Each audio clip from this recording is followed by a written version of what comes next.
What's up everybody? It's Luke James, not the singer. If you're an indie artist looking for an album review and some promo, you can hit up Luke at redmattersite.com. And what I have for you boys and girls today is my review for Houston, Texas legend Zero's new album, Melting the Crown.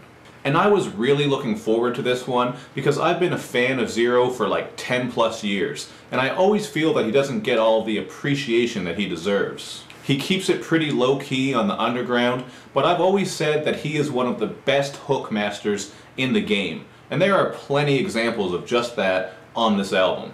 Like on Talkin' to the Popo, where Zero drops some deep vocals over some chilled out production while addressing someone who might be snitching and talking to the police. And if you're new to Zero, that's what most of his content is all about, that gangsta shit and pimp shit.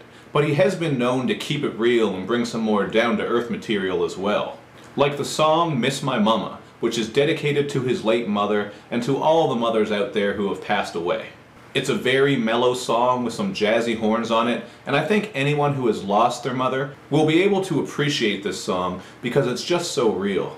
And since we're on the topic of dedications, Zero has a song on here called Sweet James, which I assume is a nod to Pimp C, who used to use Sweet James Jones as an alias. And the pimpery continues on the incredibly smooth track Look Good, where Zero bluntly sings, "Bitch, you better bring me my cheese." Now, Zero is no stranger to bringing some humorous content into his music too, like the song Porcupine with Kurt Cobain's, which is all about razor-bumped, stubbly lady parts.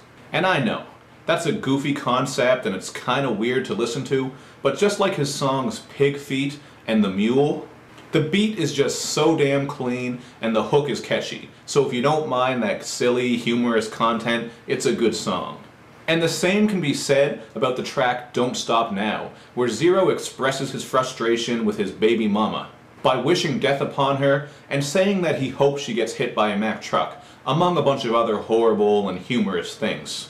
This one is produced by Beans and Cornbread, so as soon as you hear their drop at the beginning of this song, you know that you're in for a smooth ride that has that vintage Zero sound to it. It kinda reminds me of his old classic, I Hate You Bitch, so this is one of my favorite songs on this album. And if you're familiar with Zero like I am and you've been listening to him for a long time, I'm sure you'll recognize the Nigga from the Hood remix on here called Too Many Niggas. The verses are different and the beat is updated, but it still has that same classic hook that we know from the Zero and Big Mo song.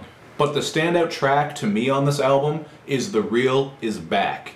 This is just the quintessential Zero song. So if you're new to Zero's music, listen to this and you'll fully understand why some of us like his music so much, because this is Zero at his best. It's not that he's a crazy vocalist, but the way that he blends and harmonizes his vocals sounds great, and in some ways, on some songs, he reminds me a little bit of the late great Nate Dogg. Also, the track Keep It Real featuring Rick Ross has that quintessential Zero sound because he goes back and forth between his rapping and singing. But there's obviously a joke here about Rick Ross being featured on a song that's all about keeping it real. Still a good song though, and as for the Rick Ross verse, well, it's just a Rick Ross verse.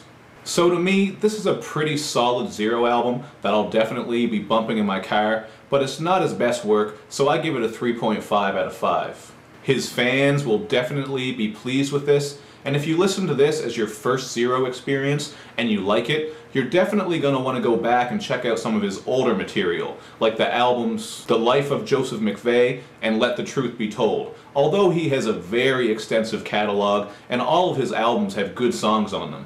And aside from the smooth jams and catchy hooks, which is what I like best about Zero's music, there are also some straight up aggressive bangers on here to pump loud in your car and scare old people at red lights with. Where My Money At and I'm Alive are two examples of that, although the intro to this album goes pretty hard too. So that's what I think about Zero's new album, Melting the Crown. Hit me up in the comments section to let me know what you think about it, and as usual, do all that other good YouTube and social media stuff, where you like my videos, you share them, you follow me on Twitter, you retweet my videos, and you especially subscribe to my channel. That's the one that helps me out the most. I'll see you guys next time. Thanks again for watching.